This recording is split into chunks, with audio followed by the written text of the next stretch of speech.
Hang in Dude, there. It that is. Smylie Kaufman for 61. Wow. I'm Smylie Kaufman, and this is The Smylie Show. What's up, guys? Back for another episode of The Smylie Show, and today we are joined by Rick Gehman, who is the creator and owner of the golf database rickrungood.com. He is also the host of the CBS First Cut Golf podcast, and he's joining us today to guide you through the world of sports and specifically golf betting. So without further ado, let's get to Rick. All right, guys, welcome back to another episode of The Smylie Show.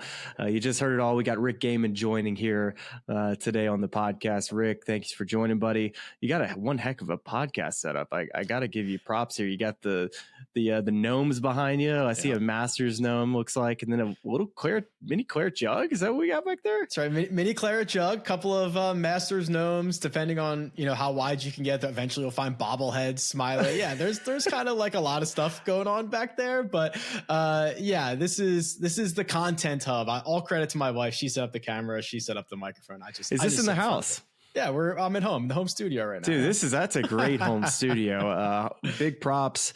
It's not easy to quite do what we do at our homes, but it seems like you got a pretty dang good setup. So, Rick, if you can, give us as much background about yourself on how you got into golf. It appears to me that you had a baseball background. So to get into the golf world, it's not every day you see people make the jump from one sport to the other.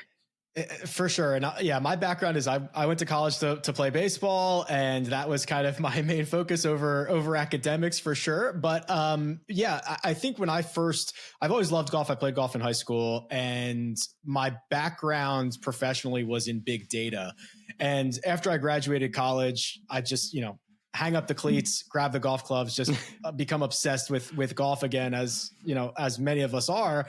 And my data background kind of starts really pumping there. And I look around and say, okay, can I build a golf database? Can I build a sports database? And that was really my intro into the data side of things, right? I mean, I'm not a technical swing guy. I've got a lot of horrible swing thoughts. I've got a lot, I live in the spreadsheet. I wish they played these professional golf tournaments in spreadsheets. You'd be undefeated. I'd be undefeated. But yeah, so that's really my very small corner of the golf industry that we're in. All right. What about baseball? All right. So were you an infielder? What position we play? Yeah, I mean, I could only play second base because that's about as strong as my arm could be. I couldn't make the throw from anywhere else, but I was like, the absolute, I'd be great now, Smiley, like get on base percentage, walk a lot. I think I led the nation in walks my senior year. Like I did not swing unless there were 2 strikes. I was going to crowd the plate. I was going to get on base any way I could because I had to use everything to my advantage. Rick's playing Moneyball, and I appreciate that so much. That's exactly the type of player that most pitchers hate to pitch against. Yeah. It's that not going to swing and make you throw strikes. And I was reading just on your bio of what's the college that you went to. I could not pronounce the name of it. Yeah, I went to Immaculata, which is right outside Philadelphia. You and I were chatting. It was an all girls school forever. I think I was the second class of men that were in there, in the first year that they had baseball. So we played 42 road games the first year because the stadium wasn't complete yet. 42 road games. That's insane. You know what impressed me too, though? You talked about a bunch of things you were good at. One of the other things you left out is that your stolen base percentage was pretty dang solid too. And I was going to ask you this. If we lined up right now and you got a little lead up first base and I'm playing catcher, at our age right now, do I have a chance to throw you out at second? Or are you getting down every single time? I'd have to know your pop times, but I would assume I could get a good enough jump to get there. Yeah, I think I still got it. Would be ugly, but I think I could get the job done. I don't disagree whatsoever because first off, I have to catch it, and then the next thing is I got to get the mask off, which I don't know if I'm getting the mask off. So I agree. I think you're getting home at second base, but there's a lot of things that can go wrong. I just got to go from point A to point B. All right, so Rick, getting into golf, of course, you connected with CBS. You have your own podcast. When did getting into the golf data where you realize, okay, there's not a whole lot, baseball is such a timeless sport that is always been looked at as having this big data pool of things that scouts either use to evaluate a player, or that league offices uses to make trades for their teams. With golf, there's shot link data that's been relatively new, or at least it feels new still, like in this technology era. For you making that switch into golf, at what point do people start catching wind of all right, we need to start relying on data, whether it's in betting or using it as a tool to look at these golf courses and these players a little bit in a different light? Yeah, I think the baseball parallels are really great here, because baseball is such a stat driven sport. 50 home runs is always going to be a benchmark for a long time. You can go back and find, the last time somebody batted over 300, and all that stuff just exists for 100 years. But now there's been an explosion in baseball, right? The money ball obviously started all of that. And there is not a ball that is hit, a pitch that is thrown, that doesn't have exit velocity and launch angle and all of these other metrics that you see. And golf is like about to be there. We're probably 10 years behind baseball in that sense. Shot link data since 2004, that's most shots hit on the PGA Tour, not every tournament, but most, starting to be everywhere. The European Tour has their own version of that. There are a lot of ways that you can start aggregating every single shot that's hit, Smylie, which is different. I mean, I'll tell you a story. Like, a lot of data providers, they just sit college kids down in front of a TV to watch football games, to watch baseball games, and they just chart shots, chart pitches. Like, this was a ball, it was a foot outside or whatever. And then that becomes the data feed. You can't do that in golf, right? Like, not every shot is shown. No. You have to get the data from the source. You have to get it from the PGA Tour. You have to get it from the shot link system to have that level of accuracy that you want. So that right there is a little bit of a barrier that's starting to get knocked down a little bit. And then I also think, the younger class of players, these guys that are coming up out of college who have always hit on launch monitors, who know all their numbers, who are more prepared than ever to win, they're pushing a lot of the technology improvements that we're seeing. And that is, making its way out to guys like me, to people who want to place wagers or find their best one and done pick for the week, to agents, to managers, to caddies. Like, there's just an overall massive optimization of the sport that's happening right now. What's interesting is that players in golf, I think, have been using technology to their advantage more so than maybe baseball players have, or at least it seems that baseball players are finally catching up a little bit. And I know you can probably attest to this, Rick, at least when I was growing up playing baseball, how it was taught, at least from a batting standpoint, from a technique at least, was that you wanted to hit down on it. That's but right. now that you see is that I think they have found, whether it's TrackMan or launch data, to be able to tell that's like, oh, actually, if you want to hit more home runs, or just the style in which the game has changed in baseball, that it's actually a little bit more flatter, or you can hit up on it and actually be successful. With golf, I felt like players were so beyond where baseball players were in using TrackMan or technology to benefit them in their swings and how they play the game. But it seems like baseball's kind of caught up, because you see pitchers using spin rates to get to certain things. And it's a little bit less of a feel and an old school mentality, to where now it seems that baseball's catching up to golf, but the data side, it seems like they were flip flop, like you were talking about. Yeah, you're right. So there's a couple of, there's these moments in every sport, right? Like, right, when I was growing up playing baseball, it was, if you hit a ground ball every time, you're going to bat 333, right? Because that's the number of ground balls that end up being base hits. That is like gone, right? Like, nobody bats 300 anymore, because the value of hitting a fly ball, which could eventually become a home run, is so much more valuable. It's when the shift in the NBA went from 2-pointers to 3-pointers. Well, if I can make 40% of my threes, I'm just going to jack threes all over the place. There's more value in that. Well, there's more value in just like ripping driver most of the time, or like doing all these other things. So golfers have done that in their own games. And I mean, you know this better than anybody. There's like a million ways to get the ball in the hole, and all these guys are doing it their own way. But there are these moments, it's happening in every sport. And now golfers are just kind of getting the data that we were going off of hunches with. Like, now they're starting to back it up with numbers.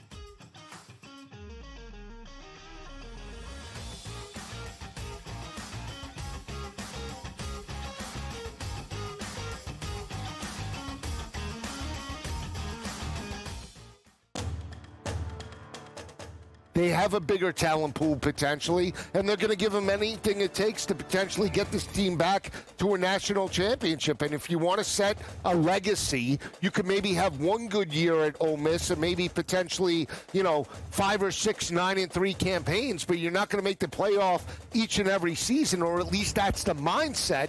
You have a better path at LSU or a bigger school. SportsGrid's College Football Today. Now you're a 1 o'clock guy again, huh? Well, I didn't know I have to appease you. What do you mean appease me? I'm trying to get a read on you. Well, that's it. I don't want you to get a read. I think. Okay. What are you? You're on me like flies on rice. Well, I once watched you destroy an NFL team's season because you zagged so hard in the Best Bet segment. Pro Football Today, only on SportsGrid. When LeBron James decides he's retiring, it is coming with trumpets blaring, Adam Silver by his side, and he is going on a state-by-state, coast-to-coast tour so that everyone can acknowledge how great he was and give him a parting gift and thank him for his amazing contributions to the NBA. The Craig Carton Show, only on SportsGrid. The play is Our Fam. You don't know about Our Fam? Go look her up on social media. Go look at YouTube. 19-year-old from Spain, 6'6", block shots, runs the floor, rebounds, post up, inside, outside, pop the corn, serve the beer, and it can clean up the mess when you're done eating your meal. This lady is absolutely fantastic. Pro Basketball Today, only on SportsGrid.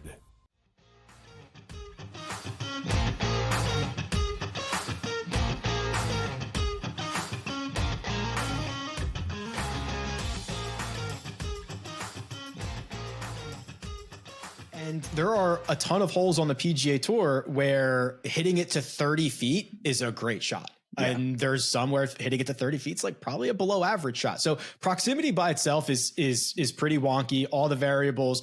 I just compare everything to their peers, right? Whether it's on a hole by hole basis, like were you better than your peers? Were you worse than your peers? By what margin? Where can you get better? All of that stuff. When you, even if the data is 80% good data, 20% bad data, if you're comparing it against your peers, it starts to make it all pretty good data.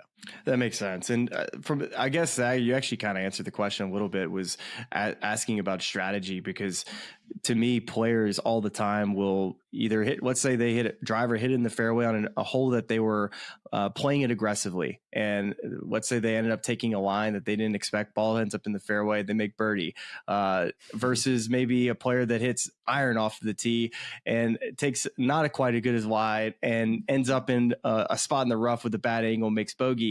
And just decision making, I think oftentimes when I see players now, you kind of mentioned it earlier, taking driver more often than not.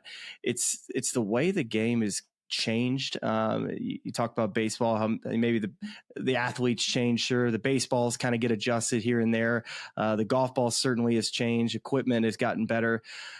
To me, when I look at a website like yours, rickrun.com, and I see, Data Golfer, I see ShotLink, it's incredible to me how a player wouldn't see the best players in the world and just look down the deal and see off of the tee metrics, and you're just like, well, why wouldn't I want to be just hitting it as far as I possibly can? Because the benefits are so good that it's almost worth the risk of failing to adding speed than not trying at all.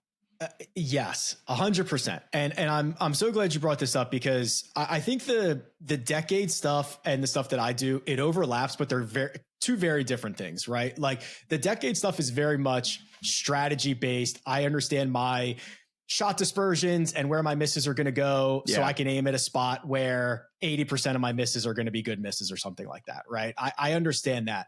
The way that I do it is like modeling the golf course to say, okay, that's fine. But like you can assign a value to playing out of the fairway on this hole. You can assign a value to playing out of the rough. So there's probably only like 7 or 8 courses on the PGA Tour schedule where it is worse to play out of the rough like longer than it is to play out of the fairway. So it's why you're seeing these guys like, yeah, the best drivers can hit it far. It's because the penalty that you're getting for missing the fairway is not as large. It happens on like 8 courses a year. So I value that, right? I look at all the holes and say, okay, like if you miss right on this hole, that's a quarter of a shot. Like you've just lost a quarter of a shot. If you hit the bunker on 15 at Riviera, it's like a half a shot, which is why some guys play down 17, right? It's like it's that big of a deal. So I look at it from a value perspective. And then the decade stuff is like your in game. Okay, we're standing on the tee box. I know the variables. I've got the wind. Now we have to make a call in the moment. Has any player approached you about their statistics and their data and finding maybe some areas in which they can improve just by whether it's using your website or just looking a little deeper into what they might be doing wrong? Yeah. So a couple of players, couple of some Korn Ferry guys. Again, the younger guys skew towards like loving this stuff. Some managers and some agents so that they can distribute it out to their players. But yeah, I mean, the thing that I think is most interesting is when you look at a golf course, when you look at scheduling, if you have the luxury of being able to schedule, like you should be able to do it, obviously, right? You want to pick out the best spots for you. But if you don't, like there's going to be 3 or 4 shots at every single golf course where you can pick up a half a shot or a quarter of a shot on the field. And without like, I could do it compared to anybody. Like it doesn't take skill. It's just like looking at the math and looking at the numbers. So that stuff starts to add up over the course of a year. And there are some custom reports that I'll put together for guys. Some guys don't want to be in the weeds every week, every day, every round. Just like, hey, give me an idea every month or something like that where I can look at it, see what's trending in the right direction, what's trending in the wrong direction. But I just think level setting expectations, Smylie, right? Like, what does your proximity number really mean? What does this stroke CA number really mean? Like level setting, if you understand what the metrics are, being able to then say how they improve or affect your game is a lot easier. So what about your model when it comes to new golf courses? So example, last year, I guess this was the Philly Cricket Golf Club. I'm trying to remember what event it was. What Wells Fargo was. Truist. Yeah. Truist. Yeah. So when you have a new golf course with, gosh, I can't remember the last event that was played there. It was probably in the 70s or 80s or whenever it was. When you don't have those data points to, kind of plug into what you expect this golf course to play like against the best players in the world, do you then lean towards grass types? Do you lean towards architects? Who's played well on let's say, I think that was the Tillinghast design. Is that kind of the route you typically go when it comes to developing a model week to week? Yeah. And this happens a lot on major championships. Like you might not see that place majors 7, and these are the biggest weeks of the year. How can I not have the models for it? So I start with the satellite imagery, Smylie. So I map the course from above, right? So I'll be able to look at with the fairways and same thing the decade guys would do. It's like, okay, dispersion and start comparing it to golf courses with similar profiles. So if you've got a golf course that is, 40-yard wide fairways and you're expecting 4 inches of Bermuda rough, I can look at other similar golf courses and see how that has impacted things. I can look at green sizes. I can look at small bent grass greens that are running at a 12 or more on the stimp and start putting that profile together, right? I'm going to make assumptions. I'm going to sometimes guess wrong, sometimes guess right, but I'm going to use basically start to build a profile of similar golf courses or comp courses to make some understandings about this new venue. I try to stay away from the architect stuff. It's all in there, but like how is there a Pete Dye thing? I don't know. Maybe there is, maybe there's not, but being able to use the actual, fairway widths and things like that, I think is a little bit more actionable.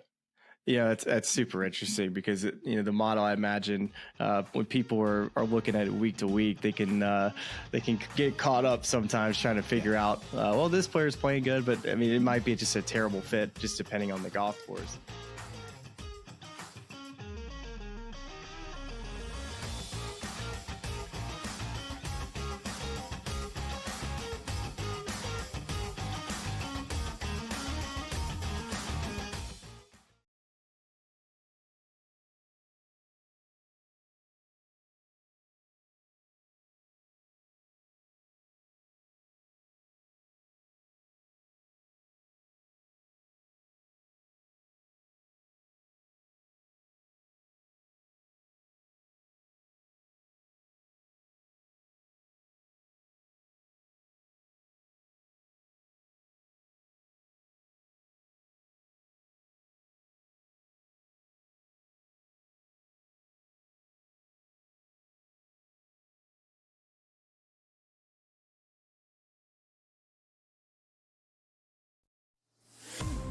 The play is our fam.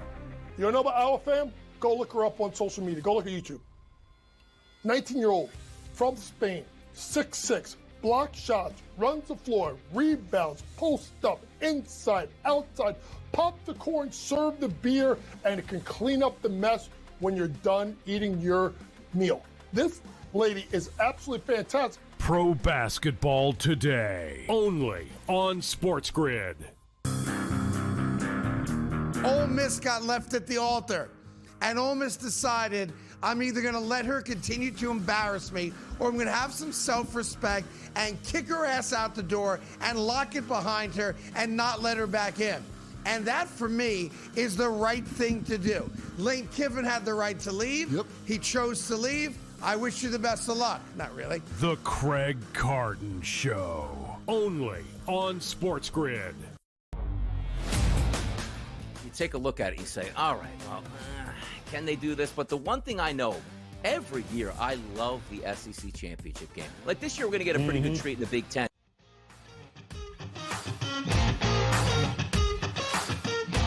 Data has really been a big advocate, or it's just a big asset, I should say, for the captains. Especially, it seems like the European side has been able to pull all the right strings when it comes to using data for their advantage and putting out appropriate lineups. When we look at maybe the United States team, does it feel like to you that, yes, they use data, but also they use feel, and that when you use both, that sometimes you could be led in a direction like this year that it felt like it was just a hodgepodge of lineups, and also maybe not quite adjusting their data model to what the golf course was, how it was playing that week? Because I think the expectation, Rick, was that, it was Bethpage Black. It was supposed to be a little bit wider fairways. They probably adjusted these things in their models, but I don't think there's no way they could have expected that it was going to play that easy. And I think that was a huge deal for how they set up lineups for that United States team. I'm so happy you brought this up. I've wrote down, you said so many good words there. This is yes. Okay. So I'm obviously biased in this, where I think the data is critically important, but I understand that, for example, Captain Keegan has to go into his team room and say, hey, these are my feelings. These are guys that might want to play together. There is a human element to it. I get that. The way that I think the Europeans do it better is they say, here's the data, and here's why you should be so confident in what this pairing is. So they basically use the data and say, we've figured it out, guys. You two are going to play together, and it gets them to buy into it because they know it's been optimized for their scenario, right? It like already removes a lot of the human element. You just have to frame the way that it's presented to the players. The other thing is the Ryder Cup is it needs to be treated like a board game. Okay. There is an optimal way to play Monopoly. There is an optimal way to play all of these games. There is an optimal way to play the Ryder Cup. There are 28 points and it's a zero-sum game. If you get one, that's one I'm not getting. Okay. And we're racing to a specific number. This is not 1,000 holes of stroke play where we're just going to see this is a sprint of all sprints.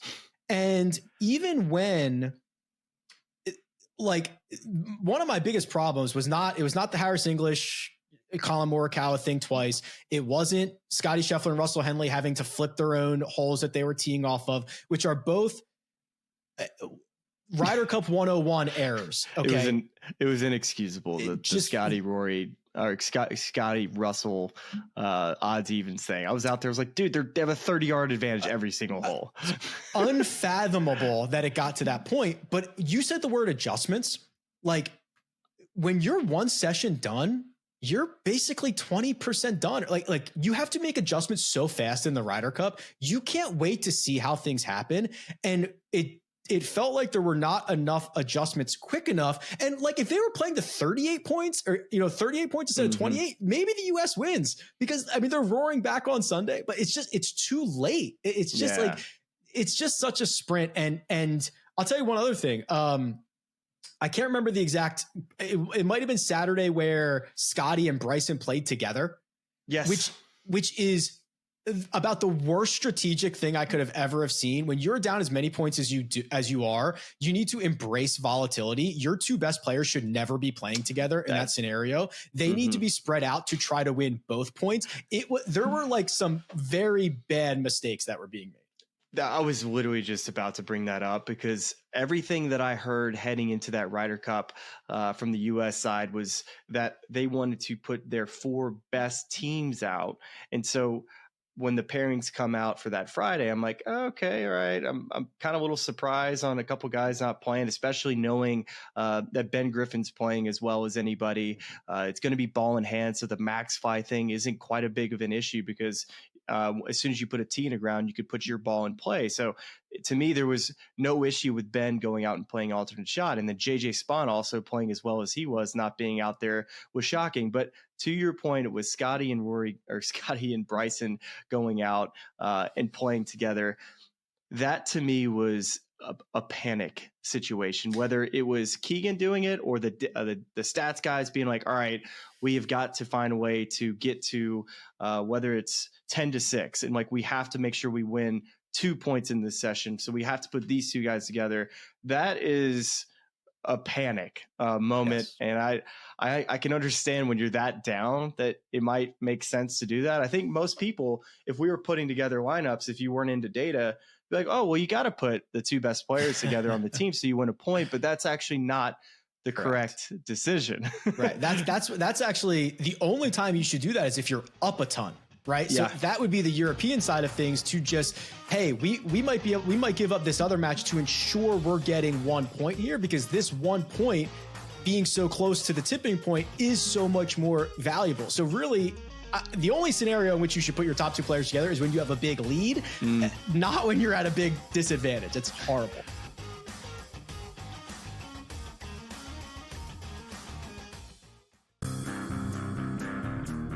When LeBron James decides he's retiring, it is coming with trumpets blaring, Adam Silver by his side, and he is going on a state-by-state, coast-to-coast tour so that everyone can acknowledge how great he was and give him a parting gift and thank him for his amazing contributions to the NBA. The Craig Carton Show, only on SportsGrid. Look at Nikola Jokic. He had kind of gotten himself off to a slow start at the beginning of the year, but that was partially because of that 50-point game that Aaron Gordon had, or it was Jamal Murray had a big game. But these last 6 or 7 games, he's been putting up video game stats. His 62.8% from the floor would be the best in, I think, 3 or 4 years. Pro Basketball Today, only on SportsGrid. It's stunning to think that, right? And I had the over on the win total, or going into the year with the Patriots, was 8.5. I thought they could win 10 games. They've already won 10 games. And that is a stunning turnaround, to go from worst to first here. And they're not the only team that could do it. The Jaguars could do it too. They are right on that precipice here if they handle their business against the Titans the next couple weeks and, at least split between the Indianapolis Colts, those 2 games. Fantasy Sports Today, only on SportsGrid. Football contest season is back, and so is the Las Vegas Football Contest Show. Season 2, the sharpest football contest show in the land. Focusing on all 3 Circa Sports contests and the Westgate Superbook Super Contest, we handicap the games and release our contest picks every week of the season. Featuring Super Contest champions Brady Cannon, James Salinas, and former NFL player Mike Pritchard, all team will have you prepared this season like none other. Check us out every weekend right here on SportsGrid.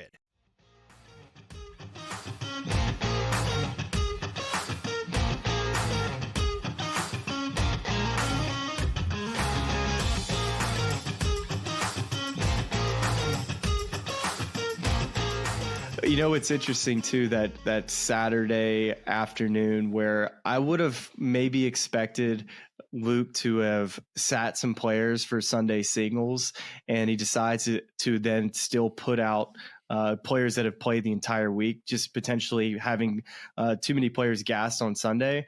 but it was the right decision. Like, you wanted to make sure that the guys that were playing the best were still earning you points, because it's a race to, well, I guess for Europe it was 14, but sitting Rasmus that entire day Saturday was the right move. But I think it's such a tough decision sometimes as captains when you're friends with all these guys, putting friendships over what a player's goals might be or feelings. That, I think that was maybe one of the things that could have hurt Keegan in all this, is that he had too good of relationships with the players, where sometimes as a manager or a captain, you just gotta like be like, sorry dude, like, you're sitting, like it is what it is. And like, that's hard.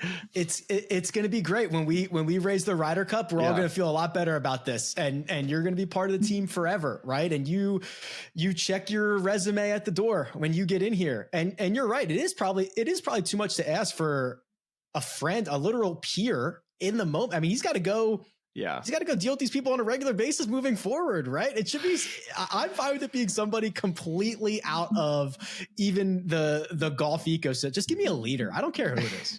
All right. So Rick, you're brought in by Team USA to be the head statistician to be able to help provide data. What's the first thing that you help with the Team USA in developing a strategy that's going to be successful over the next decade? Yeah, the good news is there's a lot of room for improvement. I'll be able to put my fingerprints on everything, but I think a lot of it is course setup, right? You have the ability to set up the golf course when you're at home to exactly what you're looking for, right? And I think 6 months before this past Ryder Cup, Bethpage Black would have been an awesome spot for the Americans. When you get there and the rough is down and it's just, it's the worst thing you could have ever have seen. So we're going to start with course setup if we have that advantage. If we don't have that advantage, I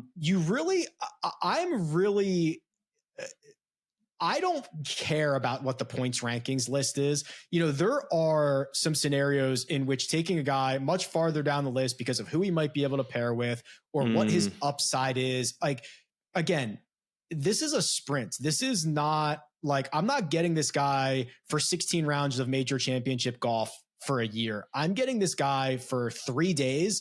He might hit half the shots in the matches that he's playing. Like, it is an absolute sprint. So we're looking for upside. And then the pairings. I mean, the pairings were a disaster for Team US. We mentioned that, but I would want to frame it as, here's your optimal pairings. Here's why they're optimal. Here's why you should trust it. And we're going to fix this. We're going to fix this entire thing. We're not going to let, if we get beat, we get beat, but we're not going to hand them 3 or 4 points because we made silly mistakes. Well, what about the President's Cup? Because it seems like the United States team has an opportunity to play in a team format every single year. Do you think, especially with what I think maybe a lot of people perceive the President's Cup as being like, yeah, it's a team event, I enjoy watching it. Does it get me overly hype as a fan? No, but I do think it's cool to make a team anytime as a player to be involved in playing with buddies in a format like that. It's great. But don't you think if the President's Cup and the Ryder Cup from a USA were a little bit more jointed in that maybe they're giving a little bit more of a young shot or a couple players that are down the list a little bit, like you're talking about, to give them some experience, see how they pair with other guys.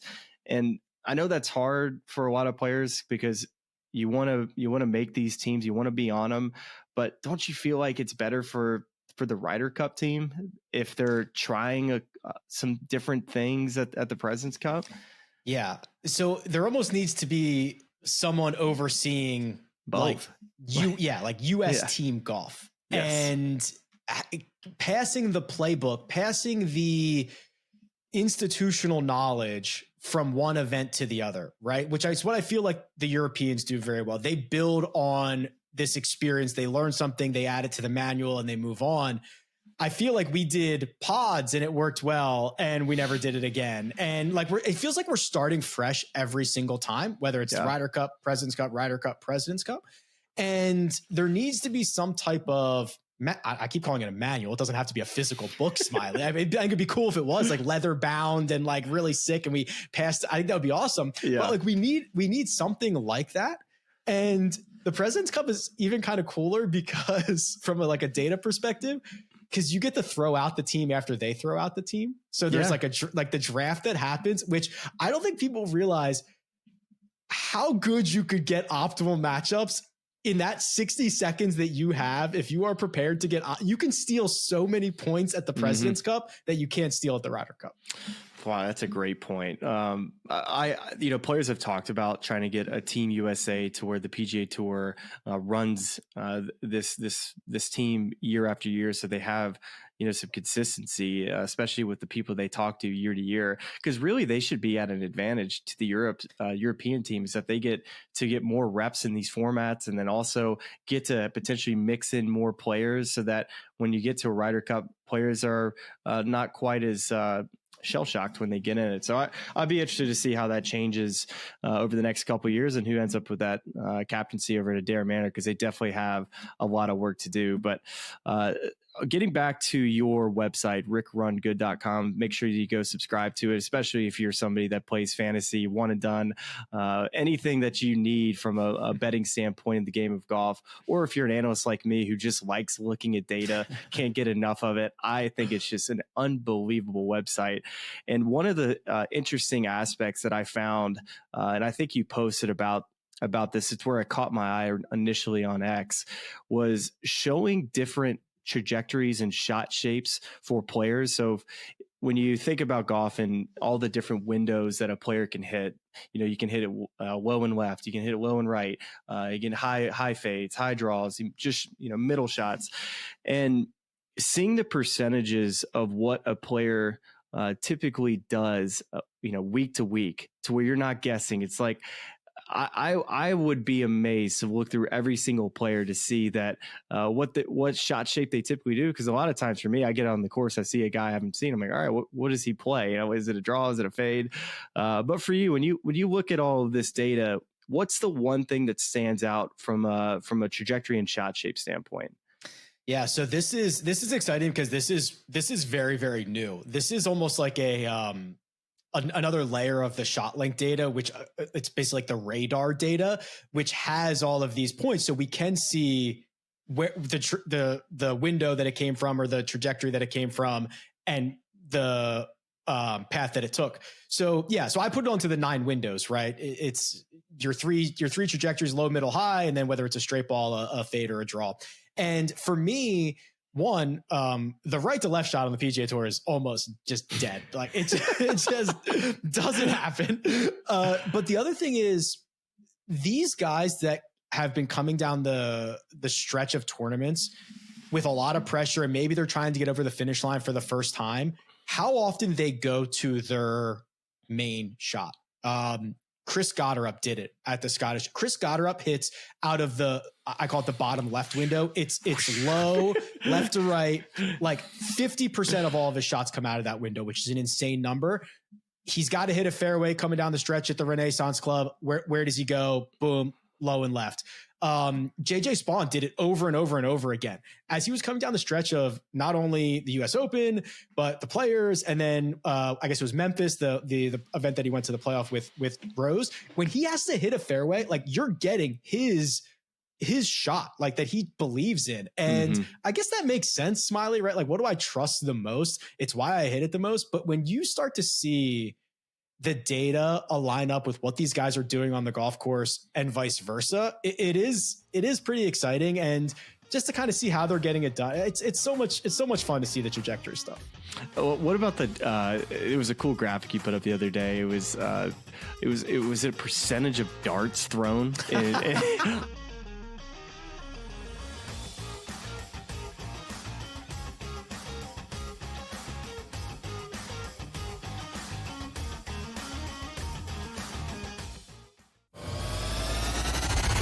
You're a 1 o'clock guy again, huh? Well, I didn't know I have to appease you. What do you mean appease me? I'm trying to get a read on you. Well, that's it. I don't want you to get a read. I think. Okay. What are you? You're on me like flies on rice. Well, I once watched you destroy an NFL team's season because you zagged so hard in the best bet segment. Pro Football Today, only on SportsGrid. look at Nikola Jokic. He had kind of gotten himself off to a slow start at the beginning of the year, but that was partially because of that 50-point game that Aaron Gordon had, or it was the Jamal Murray had a big game. But these last 6 or 7 games, he's been putting up video game stats. His 62.8% from the floor would be the best in, I think, 3 or 4 years. Pro Basketball Today, only on SportsGrid. Ole Miss got left at the altar, and Ole Miss decided, I'm either going to let her continue to embarrass me, or I'm going to have some self-respect and kick her ass out the door and lock it behind her and not let her back in. And that, for me, is the right thing to do. Lane Kiffin had the right to leave. Yep. He chose to leave. I wish you the best of luck. Not really. The Craig Carton Show, only on SportsGrid. It's stunning to think that, right? And I had the over on the win total, or going into the year with the Patriots, was 8.5. I thought they could win 10 games. They've already won 10 games. And that is a stunning turnaround, to go from worst to first here. And they're not the only team that could do it. The Jaguars could do it too. They are right on that precipice here if they handle their business against the Titans the next couple weeks and, at least split between the Indianapolis Colts, those 2 games.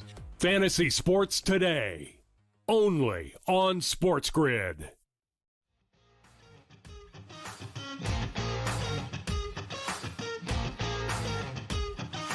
Outside of the dart category, what are some other tools or different areas that you can find on your website that gives you a little bit more of a sneak peek of, what you talked about proximity earlier with ShotLink. Darts that's a huge difference in what proximity really represents, because darts are tapping birdies, easy birdies. How often are you putting inside of 10 feet? Those are the things that are what really lowers scoring averages, is being closer to the hole. Yes, proximity is that in a way, but when you throw in 2 drivable par 4s on any given golf course, that skews data so much, because you could be in that area where they might consider it to be chipping, like if it's within, I guess, maybe 30 yards of the green. Shout out to Scott Fawcett for educating us on that. But I find that darts being interesting. Or what are some other interesting categories you think that you can look into? Yeah, so you're 100%. I love the darts too, because if you say, okay, your proximity is on average 30 feet. Well, is that 3 shots to 2 feet and 15 to 70 feet, or or are they all to 30 feet? Like, that's a huge difference, not only in the score but like in the outcome of the golf tournament. And so I love that. The good thing is, so now that we're in the radar era, now that we're in the ShotLink era, everything is on a per shot basis. So like if you said to me, hey, Rick, give me every shot that was hit inside 5 feet from 156 to 166 yards, I'm just like, okay, no problem. Like, I'll go pull that. Like, that's where we can get to. So really, we're in the stat invention phase. Like, if there's ever been a stat, Smylie, that you wanted to invent, now is the time to invent that stat, because it's all available to you.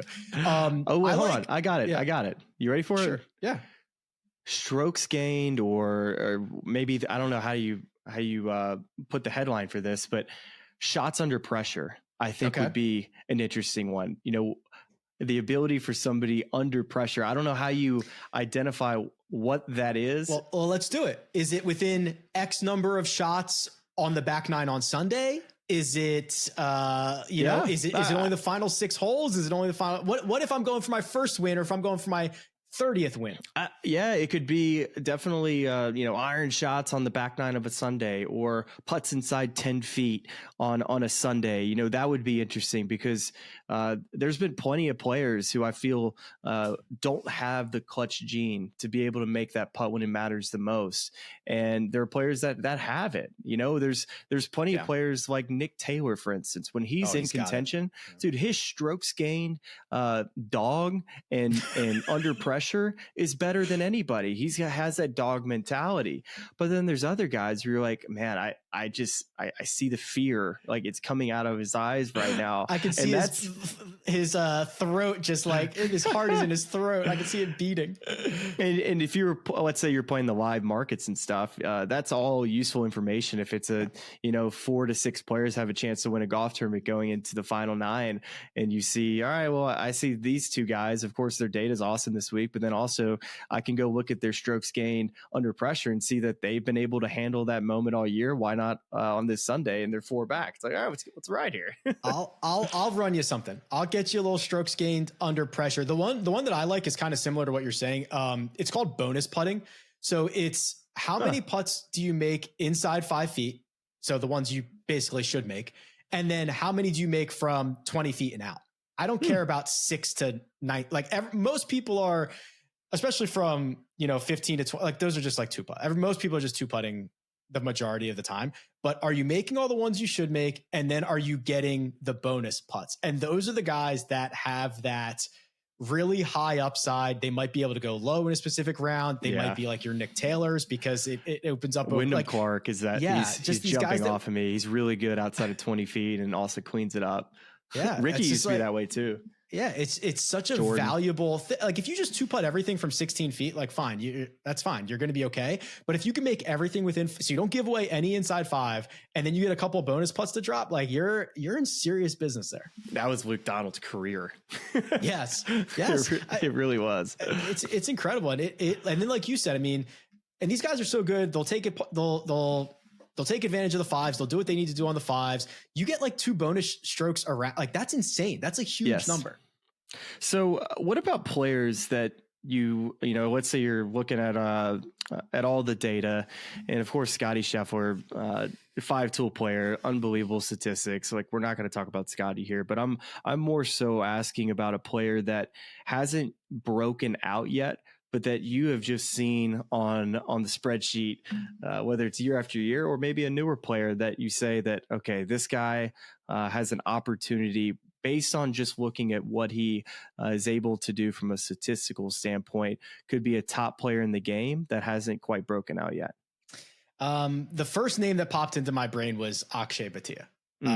So he has a lot of really good advanced metric things going for him. He throws darts.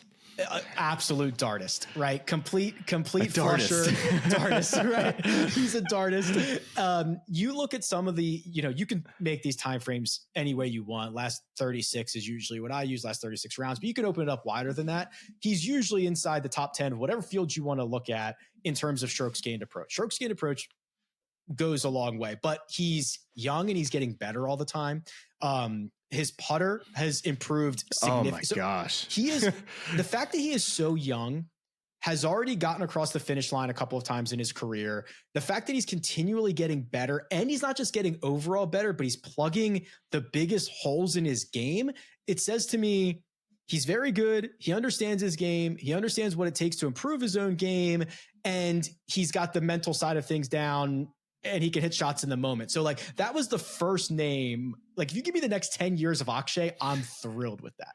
What about a player who maybe maximizes his strengths and is a top whatever player in the world because he's just so good at what he does, and although maybe not quite having the same amount of talent or speed as the top players? Denny McCarthy, Taylor Montgomery. I mean, they're different levels of player, but they're some of the best putters in the world. Denny's tee to green play is better than Taylor Montgomery's play, but it's hard to really explain how hard it is, Smylie, when you're at a disadvantage on every single tee box, right? When you peg it and you're just like, oh God, like just give me a chance here. And then you can get yourself to the green and you can be as good as Denny McCarthy is. He gets the most out of his game. And we've seen him go through some spurts of, finding something with the full swing, but he's always been this great putter. And he kind of has to be, if you think, you mentioned it earlier, like if you compare the money list, just basically compare it to strokes gained off the tee or driving distance or something like that. They're going to be pretty similar.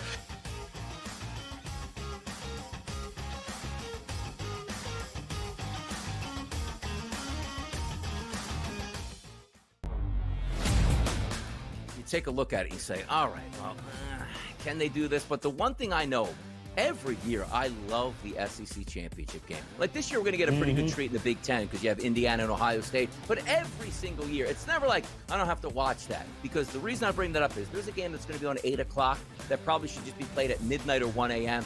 the ACC championship game. Like, things are not the same. The Early Line, only on SportsGrid.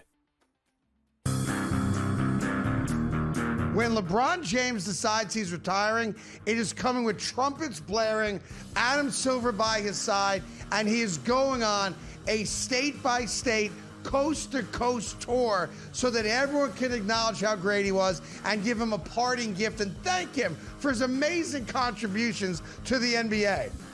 The Craig Carton Show, only on SportsGrid. The play is our fam. You don't know about our fam? Go look her up on social media. Go look at YouTube.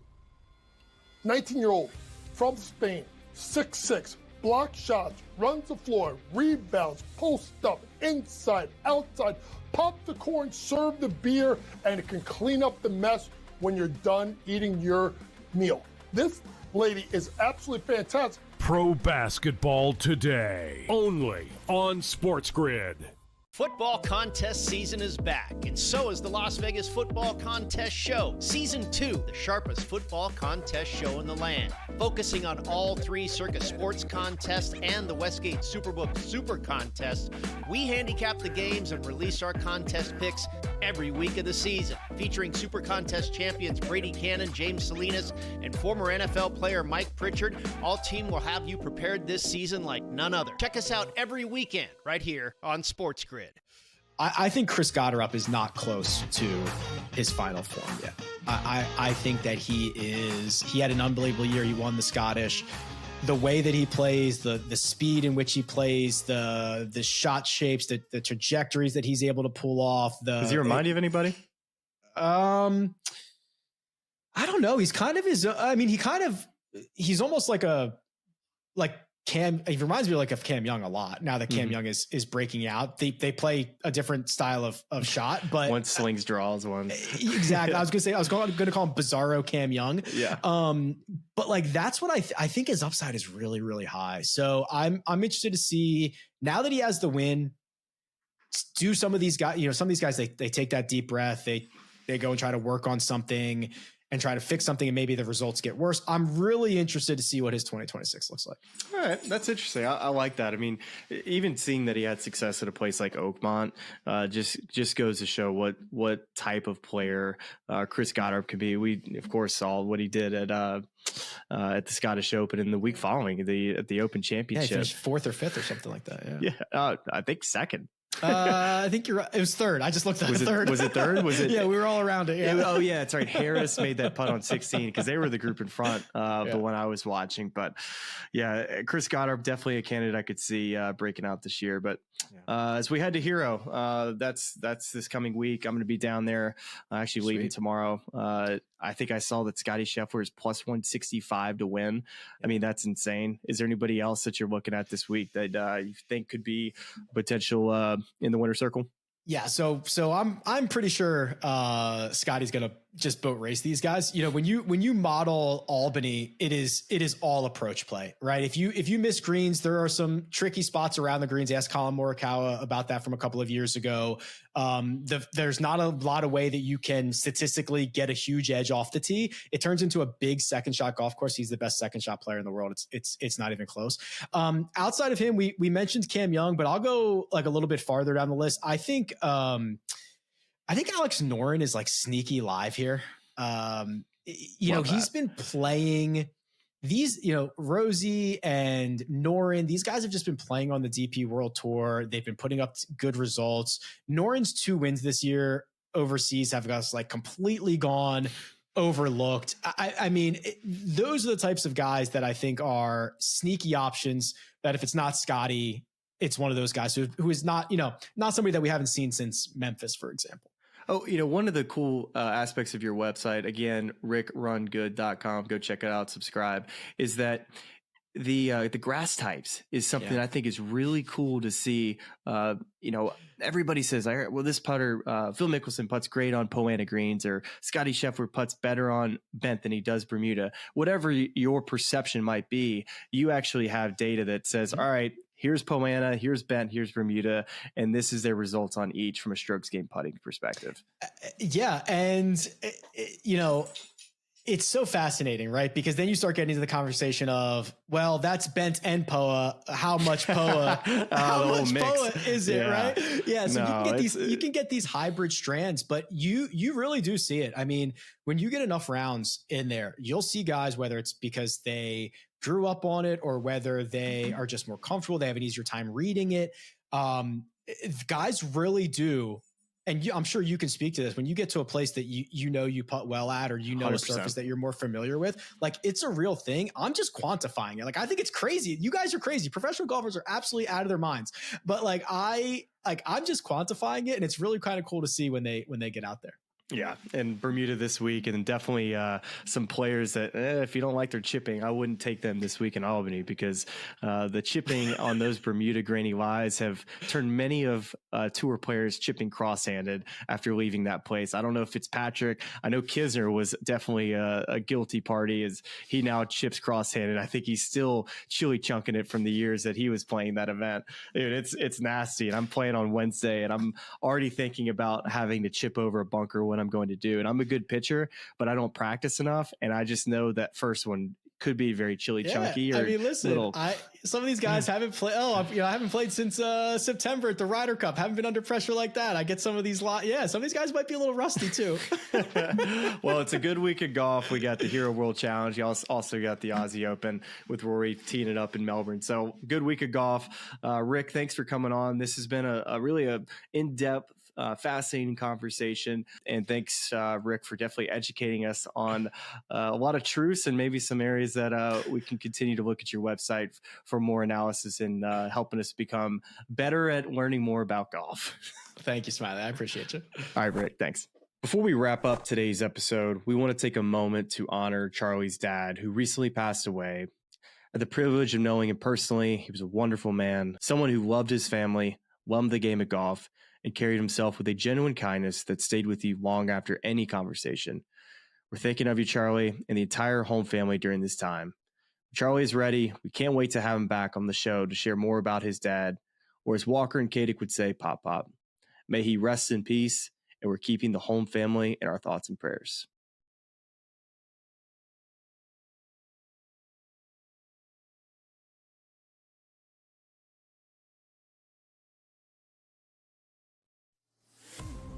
The play is our fam. You don't know about our fam? Go look her up on social media. Go look at YouTube. 19-year-old from Spain, 6'6", block shots, runs the floor, rebounds, post up, inside, outside, pop the corn, serve the beer, and it can clean up the mess when you're done eating your meal. This lady is absolutely fantastic. Pro basketball today, only on SportsGrid. Ole Miss got left at the altar, and Ole Miss decided, I'm either going to let her continue to embarrass me, or I'm going to have some self-respect and kick her ass out the door and lock it behind her and not let her back in. And that, for me, is the right thing to do. Lane Kiffin had the right to leave. Yep. He chose to leave. I wish you the best of luck. Not really. The Craig Carton Show, only on SportsGrid. Take a look at it, you say, all right, well, can they do this? But the one thing I know, every year I love the SEC championship game. Like this year, we're going to get a pretty good treat in the Big Ten because you have Indiana and Ohio State. But every single year, it's never like I don't have to watch that, because the reason I bring that up is there's a game that's going to be on 8 o'clock that probably should just be played at midnight or 1 a.m. The ACC championship game. Like, things are not the same. The Early Line, only on SportsGrid.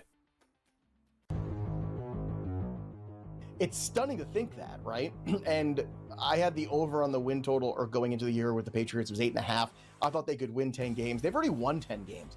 And that is a stunning turnaround, to go from worst to first here. And they're not the only team that could do it. The Jaguars could do it too. They are right on that precipice here if they handle their business against the Titans the next couple weeks and, at least split between the Indianapolis Colts, those two games. Fantasy sports today, only on SportsGrid.